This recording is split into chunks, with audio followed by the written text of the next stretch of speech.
Hey, everybody, welcome to Chuck Yates Needs a Job, the podcast. And this is kind of crazy. I was almost born in Minnesota. My dad, what's the famous medical place in Minneapolis, St. Paul? Mayo Clinic, I think, Yeah, dad had a is what you're job. thinking about. Yeah, dad Okay. coming out of med school had a job offer from the Mayo Clinic and instead went to work with his father in downtown Houston. So I wound up being a Texan instead of a Minnesotan. And I've always said that crushed my athletic career because I would have been the greatest goon in all of hockey history, given the way I play basketball. So Oh, that's great. Yeah, my co-author and I guess co-founder of our company was the goon on his hockey team. So he appreciates that kind of mentality for sure. nice. So Isaac, who the heck are you? We met 24 hours ago on Twitter, and nice to meet you. But who the heck are you?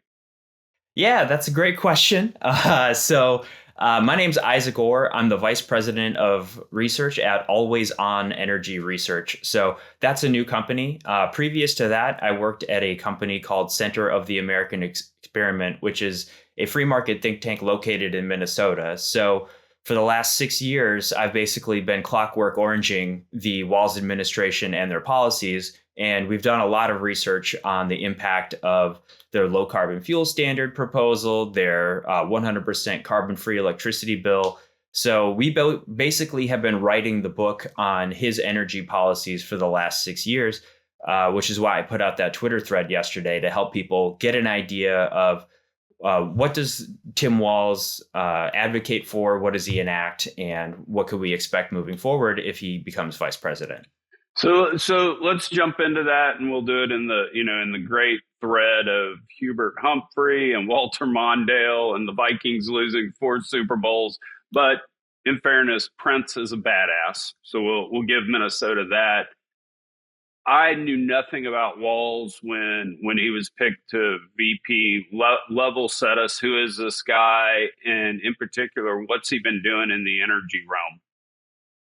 Yeah, so previous to becoming the governor in 2019, Tim Walz represented the first congressional district in the state of Minnesota, which is the southern part of the state. It's a very rural district, and it's also a very conservative district. So he was one of the last rural Democrats in the House before he, decided to run for governor. So he had a pretty moderate profile in the House of Representatives. He was endorsed by the NRA.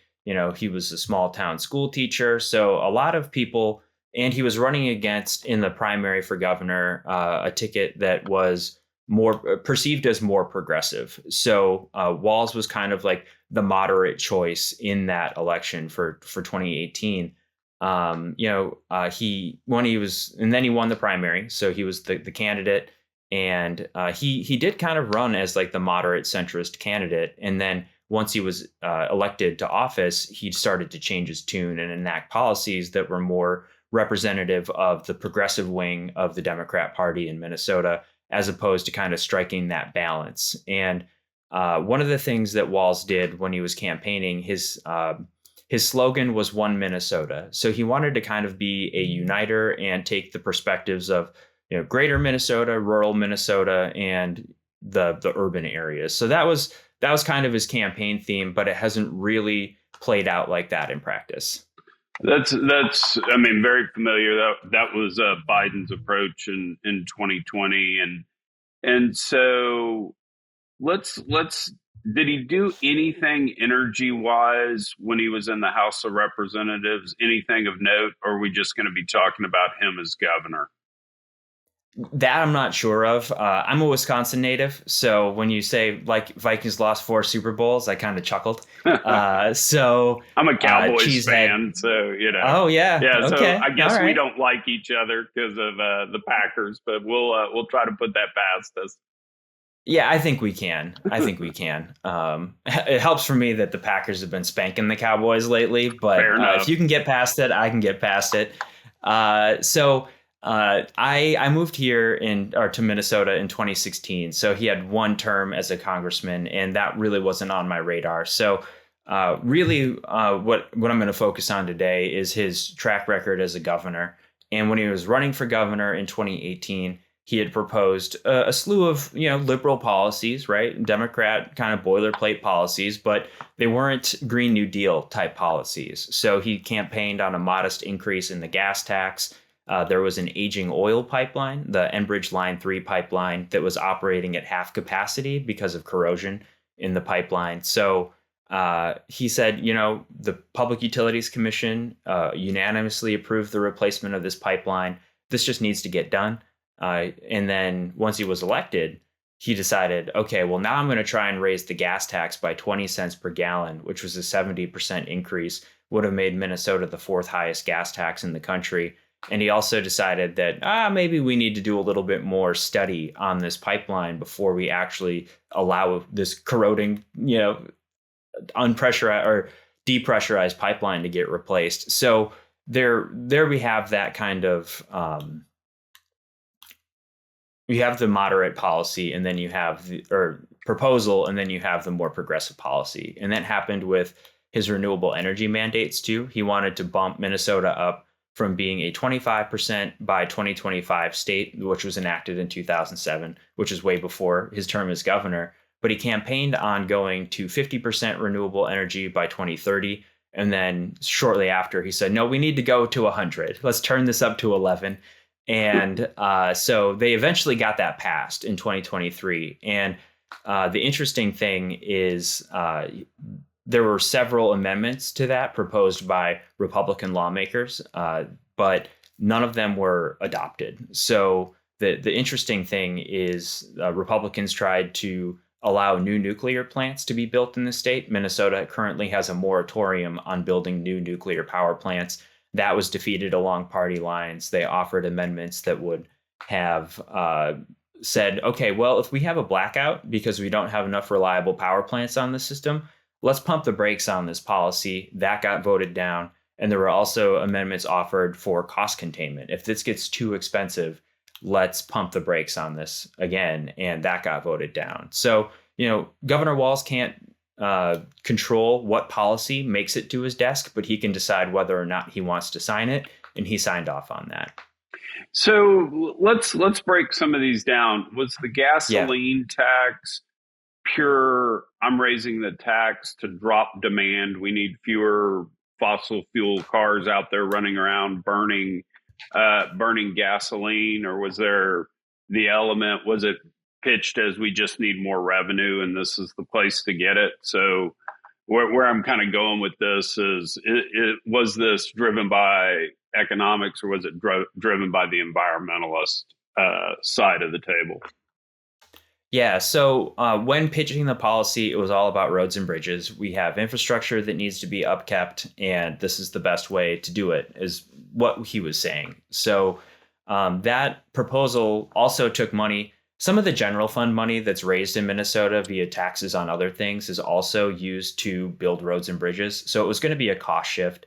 He was going to stop sending money from the general fund to the transportation fund. That's all kind of in the weeds stuff. But more to your point about what was the intention behind it, he's also proposed a low carbon fuel standard for the state of Minnesota. And for your listeners, a low carbon fuel standard originated in California. It's a policy that's designed to reduce the carbon intensity of the fuel supply. And basically what it does is it increases the cost of gasoline at the pump, because there's like a complex cap and trade system essentially for your emissions from your fuel supply. So people pay more at the pump, and that subsidizes the construction of electric vehicle charging stations and other producers of like low carbon fuel. So there definitely is an element where Governor Walz wants to increase the price of gasoline in order to pay for, decarbonizing the transportation fleet.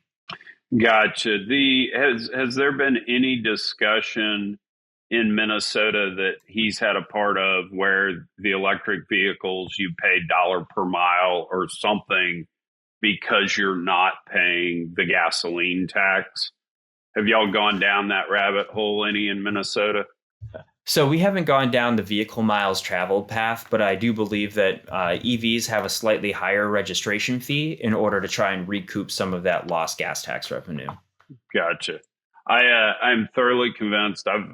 Well, I wrote my senior thesis when I was at Rice University on the Kennedy assassination, and I believe the CIA did it. So I've worn a tinfoil hat my whole life, but I truly believe the push for electric vehicles is ultimately they want us paying dollar per mile, and so that's so that the government can just track us wherever we're going. And I know you say we all have a cell phone and they can track a cell phone. Technically now they do have to get a court order to be able to look at my cell phone. And if you're just paying dollar per mile in taxes, everybody will accept the fact they've got a monitor in their car following them around. I get that people would fall for that. So that's my grand conspiracy on why we want electric vehicles. When if you really do the math with a pretty sharp pencil, they're not that much better for the environment. I mean, it's 5-year payback type stuff when you look at it on a carbon scale. Yes, they're better than gas powered vehicles, but it takes a while to hit payback on that. Well, yeah, and that also really depends on the assumptions that you're using for how often you're using your EV. Because, if people have an electric vehicle, they probably also have an internal combustion engine vehicle that they're using for longer road trips. So maybe the EV is your local grocery getter or your commuter car, but you are also keeping that internal combustion engine vehicle if you want to take a road trip. And, for me, my folks live 4 hours away in Wisconsin, and it is just not feasible to take an EV from Minnesota back to rural Wisconsin. And just, charging is going to be a nightmare. But also, if I want to go back for Christmas, like the range of that vehicle is going to decrease because, anything, I forget the exact temperature cutoff, but you get a pretty significant reduction in battery range in colder temperatures. Yeah, no, it was funny. I drove a Tesla, but then my internal combustion engine car, like you said, because you have to have a backup, was a Hummer H2, and I always had the joke that I was prepared for whatever investor I was meeting with. Oh yeah, I'm saving the environment with my Tesla, or don't worry about gas demand because I'll suck it all up with my H2. But so this Enbridge line is again the pause he put on it is I've had a former member of Greenpeace on the podcast, and we've chatted about it, and Kelly's delightful. She's a dear friend. We disagree about everything, but her take on any sort of energy infrastructure, because I would make the case of let's please go make this Enbridge line safer. Let's do that. That's a good thing. That's incrementally making it better. I'm sure it'll drop emissions. And her point always is, yes, but the second we put that in, that means we have 50 more years of hydrocarbons, and we've got to get rid of them sooner than that. So is that kind of his take now on the delay, or is he just delaying and we don't know why? Yeah, so a court essentially ordered the pipeline, or basically said they could build the pipeline. So the pipeline has been replaced now, but there was a delay of like 3 or 4 years after he was elected to the governor's mansion. And he said, okay, well, the Public Utilities Commission looked at it. They decided that this was going to be better for the environment. They approved the process. It's gone through a rigorous 4-year process. But then he said that there needs to be a social license for these types of things too. And his one of his big claims is he's always going to follow the science, whether it's copper nickel mining in northeastern Minnesota. Minnesota has the world's largest undeveloped deposits of copper and nickel in the world. So he's like, oh, well, I'm gonna follow the science on that. But introducing a social license to something is the antithesis of actually just following the data, right? Because you're finding new fudge factors in order to appease your political constituency. So that was part of it. But then also he instructed his Department of Commerce to say, oh, well, you know what? I don't think that we're going to need this oil in the future. So let's delay this pipeline until we can study the future oil demand. And, that looked pretty silly in the wake of the Russian invasion of Ukraine. So when Line 3 was operating at half of its capacity, it was bringing in about half as much oil as we were importing from Russia at that time. So the full Line 3 oil pipeline can import more oil than we were importing from Russia in 2022. So this is a major conduit for Canadian oil. It's energy security for North America. And frankly, when you look at total energy consumption worldwide, we're still using 80% fossil fuels, and wind and solar are contributing pretty minuscule amounts to that. So I just think that the delay was like kind of pandering to political constituencies again, and not really based on the data or the science. Yeah. So now that he wants to produce all electricity carbon free, has he given much meat on the bones to that plan, or is it the typical environmentalist liberal line of just wind and solar will do it if evil oil companies get out of the way? Yeah, there's an element of that for sure. So the most prescriptive thing that is in the 100% carbon free mandate is the fact that they didn't legalize the new nuclear power plants. And that really limits the options in Minnesota. We don't have a great opportunity for hydroelectric power because we're so flat here. And for hydro to work, you need a big difference in energy. So if you've got mountains like the Pacific Northwest, it works really well. If you're here in Minnesota, you would need to flood a huge amount of land. So we can import a good amount of electricity from Manitoba Hydro because they've got large hydroelectric dams. But then you need to build transmission lines that are several $1,000,000 a mile. So we have essentially painted ourselves into an energy corner here in Minnesota, where it's wind, solar, and battery storage, and also imports from other states. So Minnesota is part of the Mid-Continent Independent Systems Operator System, so the MISO system. It's a regional electric grid that has 15 parts of 15 states and the Canadian province of Manitoba.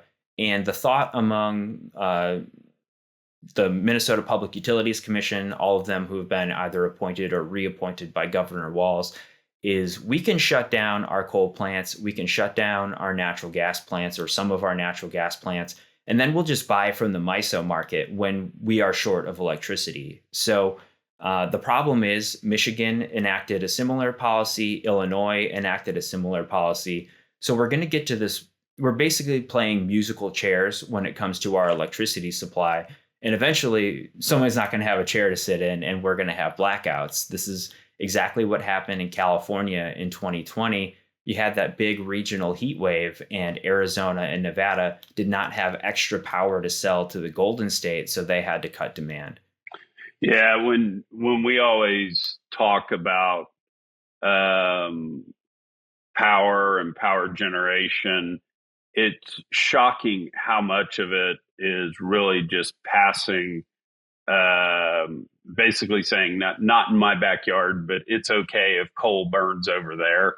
And our running joke is always, there's no peeing and non-peeing section of the pool when it comes to the atmosphere. You either put carbon in it or you don't. It doesn't matter if it happens in China and India, because you can make a case that a lot of our renewables, because they're built in China and powered by Chinese coal, is in effect just importing Chinese coal to the United States. I mean, it's an inefficient way to do it. So it's going to be really interesting watching that, just because the thing that bothers me is I'm happy to have that discussion, and I think we should have that discussion. But if you're not going to be intellectually honest enough to talk through, hey, this is not dispatchable power. It's intermittent. Certain times the sun doesn't shine, the wind doesn't blow, and we're not going to have electricity because at the end of the day, battery technology is not there yet. And oh, by the way, it's going to be way more expensive. Nobody can have a wind turbine in their backyard, so you're going to have to build big, long transmission lines to do this. And so I just hate the fact that we're not having an intellectually honest discussion on this. It's this magic panacea that just, if the powers that be would let it happen, it would be cheaper and carbon free. And it's just physics. Physics are a much tougher taskmaster than that. Yeah, that's absolutely true. So we did a really extensive report on what would happen in terms of cost and reliability if we went through with this wind, solar, and battery storage grid.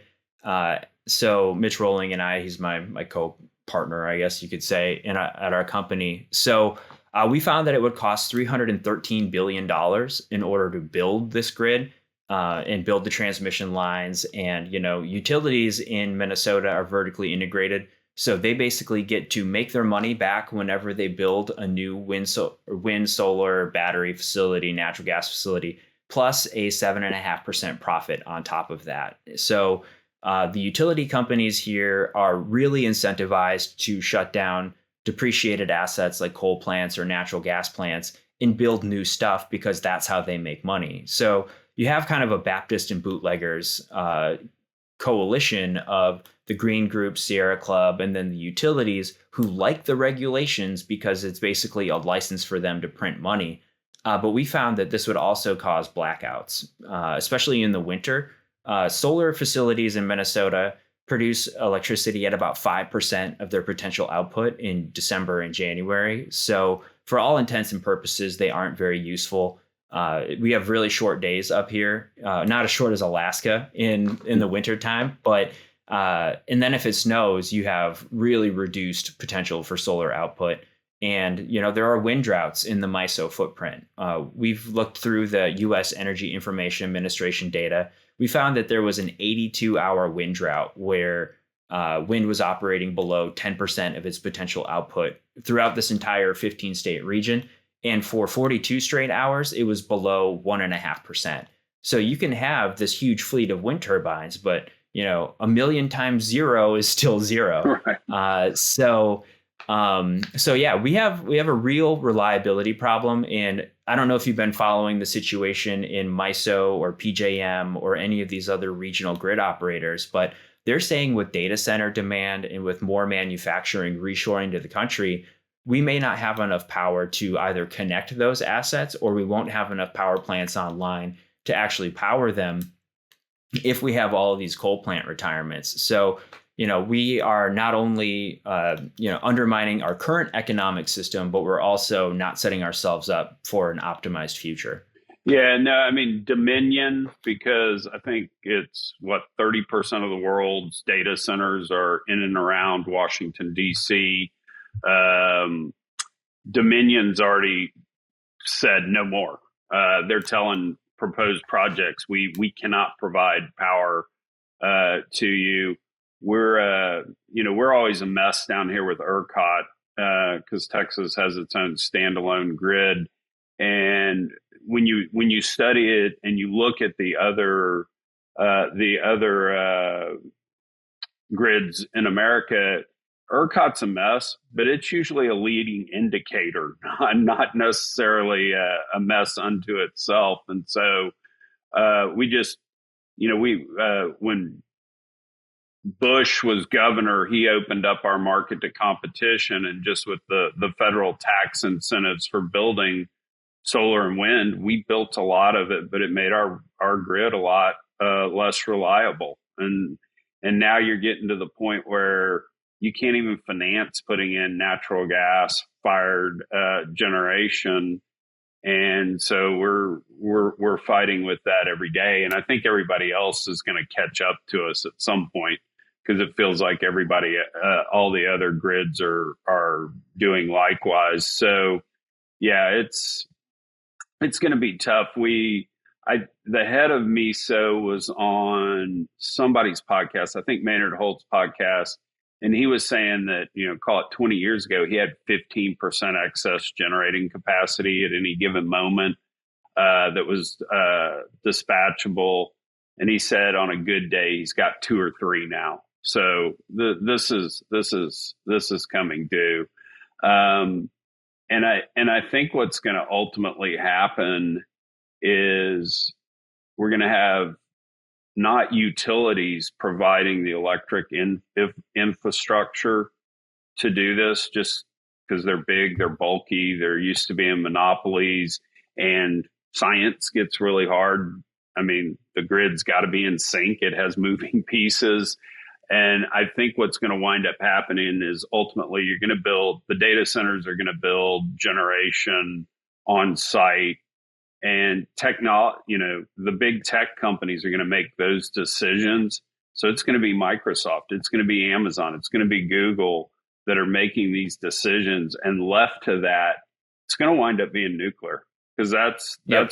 that's what those folks want. And so it's really we're going to have an interesting discussion with environmentalists not wanting nuclear technology, and we've seen that big pharma and technology have the most pull of anybody out there, and they're wanting nuclear. So it'll be interesting to see how that plays out.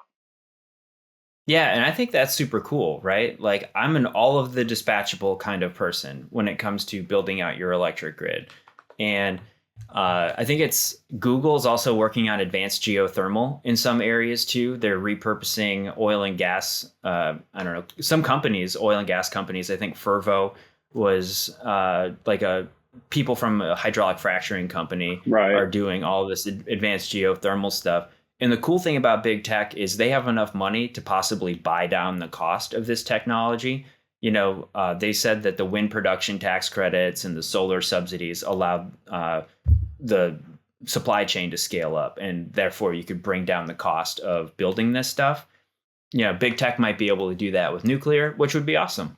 Well, and equally as important, because I agree with everything you just said, is big tech has the political pull to walk in and say, "Hey, Congress, we need a law that says if this is the nuclear power plant, it gets approved in 180 days."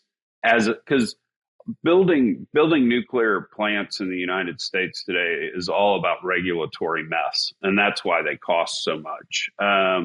Where if you could streamline the rules like they have in France or other places, I don't think we'd see any sort of drop in safety. But big tech has the power to do that. And anytime I preach this to energy companies, they go, "Oh, the regulation's so big." And I go, "For you, an energy company, but not for Microsoft. Microsoft has a lot of pull in DC." So it'll be interesting to watch. So now we have to bring up the dreaded word, and we'll see if Governor Walz has said anything about it. Has he talked fracking in any way? For fracking, against fracking? President Harris or Vice President Harris historically has said, "I'm against fracking," although her campaign's put out a press release saying she won't ban it as president. I always want to follow Uh, up. I always want to follow up with the question, Vice President Harris, just tell me what fracking is. I mean, you would probably get a delightful word salad. So, Yeah. this, Governor Walz hasn't had to take a position on fracking in Minnesota because we don't have any oil or natural gas deposits in the state. So, he's been able to sidestep that. We'll figure out what he wants. And yeah, I wouldn't even say there's any proxy. Like obviously North Dakota is a huge oil and gas state, but he's been able to stay out of that. And Walz is a shrewd politician sometimes. So we have these world-class mineral deposits: copper, nickel, cobalt, nickel. Or sorry, I said nickel. But we also have manganese, and he has taken a very low-profile stance on this. He says he's not opposed to these projects. He wants the DNR to go through, Minnesota Pollution Control Agency, go through the permitting process and figure out whether these mines can be developed safely. But the reason he's been able to do that is because at the federal level, the Biden-Harris administration withdrew the leases for Twin Metals. They pulled a 404 permit, which is an Army Corps of Engineers permit for the proposed North Met mine. And we are talking thousands of jobs on the Iron Range. And I know the Iron Range became like popular for like 2 weeks during the last campaign or the last presidential cycle, just because it is a big mining area of the state. 90% of the iron ore that came out of the ground for like World War II and the arsenal of democracy came from the state of Minnesota. So there's a really rich history of mining and an appreciation for what it's done for the country and for the region. And that's why the folks up there are very supportive of the mining industry, and they've been disappointed with the decisions at the federal level. But Walz knew enough to stay out of that because the range has always been a very strong union area. So it was always like a really dependable Democrat constituency within the state. It's been trending away from that lately because we had the Obama administration pull the leases, Trump reinstated them, Biden pulled them again. So there is this kind of de-alignment happening in rural areas of the state that have been happening throughout the rest of the country. But, Walz picks his battles, and I think we're going to continue to see that moving forward. Interesting. Well, Isaac, this has been really, really cool and really informative. Why don't we close it this way? Tell us anything else we need to know about Walz, and then definitely tell folks how they can reach out, get in touch with you if they want to learn more, and give a little plug for your company, what y'all do, and what kind of phone calls you want from people. Yeah, that sounds great. Angry phone calls are fine too. Just kidding. Prefer not to get those. But so for me, I grew up in a very small town in rural Wisconsin. I grew up on a dairy farm, so I'm just your stereotypical Wisconsinite. But the largest employer in my town is a foundry, the Wapaka Foundry. It's the world's largest gray iron ductile foundry system in the country, and they use a lot of energy. And when we increase the cost of energy, we make towns like that, we basically put them on the endangered species list. And that's what concerns me. And since Minnesota passed its 25% renewable energy mandate in 2007, our electricity costs have increased 1.67 times more than the national average, and our industrial electricity costs are skyrocketing. We had a foundry in Hibbing, Minnesota, which is home of Bob Dylan. I can do my Bob Dylan impression later if you want. There you go. I don't think anybody wants to hear that. And they cited electricity costs explicitly in why they shut down that foundry and basically killed 91 union jobs. So deindustrialization, we talk about it a lot in terms of Europe deindustrializing due to high energy prices, but it can happen here if we pursue the wrong energy policies. So that to me is what's most concerning about just kind of the Harris-Walz administration. They do not seem to understand that we are edging near a reliability crisis. Commissioner Christie is already talking about that at FERC. But there's also a big economic penalty that's coming along with these green new policies. And it's not really surprising that we see a lot of the factories from the Inflation Reduction Act subsidies moving to areas with low labor costs and low power costs, right? It's kind of this ironic twist of fate where the areas of the country that are most supportive of enacting it are also reaping the fewest benefits because of their more hostile business climates. So I just want people to know that if you live in a small town, a manufacturing town, ag town, like it's going to get tougher before it gets better, unfortunately. So if you want to check out our work, you can check out our Substack. That's Energy Bad Boys. And, we write an article a week, and we don't spam your inbox, which I think is important in this day and age. And also, if you want to check out Always On Energy Research, that's the research firm my colleague Mitch Rowling and I founded earlier this year. You can go to aoenergy.org. We are a nonprofit, so your donations are tax deductible. If you're into itemizing your deductions, we'd appreciate your support. And I think that'll do it. Cool. How do people find you on Twitter? What's your Twitter handle? And yeah, my Twitter handle is the fracking guy, so should be pretty easy to remember. Yeah, and I can attest to if you shoot a DM, you respond pretty quick, because I was like, come on the podcast and talk about this, and I got a hell yeah back really quickly. So this is fun. Yeah, absolutely. I hadn't heard. I saw that you are connected with Frack Slap in some way, shape, or form. Yeah, those are kind of fighting. Is that true? Those are kind of fighting words, but yes, okay. I didn't know. Now, so Digital Wildcatters publishes my podcast as well, and I will just go ahead and bite the bullet and fess up. I'm probably not in real life, but practically I'm his older brother. That's kind of the role I play at Digital Wildcatters now. Cool.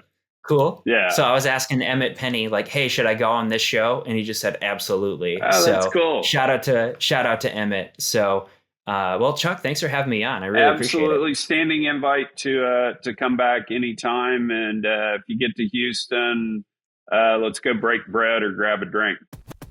That sounds awesome. Thanks, Chuck.